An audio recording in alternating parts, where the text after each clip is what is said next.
Garuda struck the celestial hosts like a storm, slew Bhuvanah, routed every assembled Deva, and still a ring of fire blocked his path to the Amrita.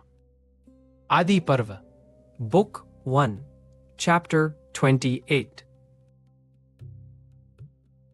In the previous chapter, Kashipa's yagna drew gods and sages together, and Indra's contempt for the tiny Valakilya sages provoked them to vow the birth of a being mightier than the Lord of the Devas. Kashipa mediated, the vow was redirected, and Vinata gave birth to Garuda, consecrated as Lord of all winged creatures. Now Garuda rises toward the celestial realm, and the Amrita he was sent to claim. As the great tumult arose, Garuda, king of birds, swiftly reached the Devas. Seeing him approach in his immense power, they trembled on all sides and struck one another with their own weapons in their confusion. Among those who stood their ground was Bhuvanah, guardian of the Soma, of immeasurable spirit, brilliant as lightning and fire, and of great valor. Wounded by the Lord of Birds with his wings, beak, and talons, Bhuvanah fought back bravely for a brief while, then was slain in the fight.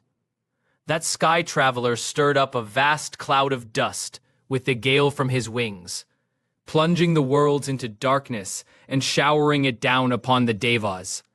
Covered by the dust, they fell into confusion, and the guardians of the Amrita could no longer see Garuda. In this way, he shook the celestial realm and rent the Devas apart with blows of his wings and beak.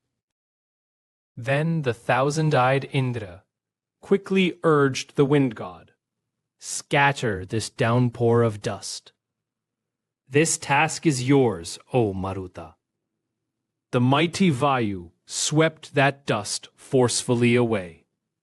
When the darkness had cleared, the Devas attacked the bird. Roaring with a voice like great thunderclouds, Garuda cried out loudly as the celestial hosts came at him, terrifying all living beings. He soared upward, and from every side the armored Devas rained upon him showers of weapons. They came with patishas, iron clubs, lances, and maces. The followers of Indra hurled razor-edged discuses blazing bright as the sun.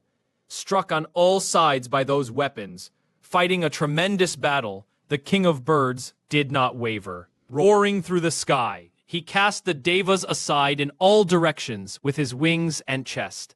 Flung about and tormented, the Devas fled. Wounded by his talons and beak, they bled profusely. The Sadhyas and Gandharvas fled to the east, the Vasus to the south. The Rudras scattered, overpowered by the Lord of Birds. The Adityas fled west, and the Sadhyas, the twin divine physicians, the Ashvins, fled north. Glancing back again and again, even as they fought against that being of immense power. Then Garuda met in battle the heroic Ashvakrandena, the bird Renuka, the valiant Kratana, Tapana, Ulukasha, Vasanaba, the bird Nimesha, Praruja, and Paralinya, engaging each in turn. He rent those warriors asunder with the tips of his wings, talons, and beak, terrible as Shiva, armed with the Pinaka at the end of an age. Those beings of great power, wounded in many ways, shone like dark masses of rain clouds streaming with torrents of blood. He left them all lifeless, and flew onward in his quest for the Amrita. Ahead lay fire on every side, a vast blazing ring whose flames covered the sky in all directions, terrible and fierce as the sharp-rayed sun, fanned by the wind. Garuda opened 9 nineties of mouths and drank up rivers through them. Swiftly returning, he poured those rivers upon the blaze and quenched it. With the fire subdued and wishing to enter, he fashioned for himself another form, a small one. This chapter completes the account of Garuda storms the celestial realm. In the next chapter, the theft of the Amrita, Garuda, blazing with golden light, breaks through the god's iron wheel, blinds its serpent guardians, and seizes the Amrita without drinking it. The journey continues in the next chapter.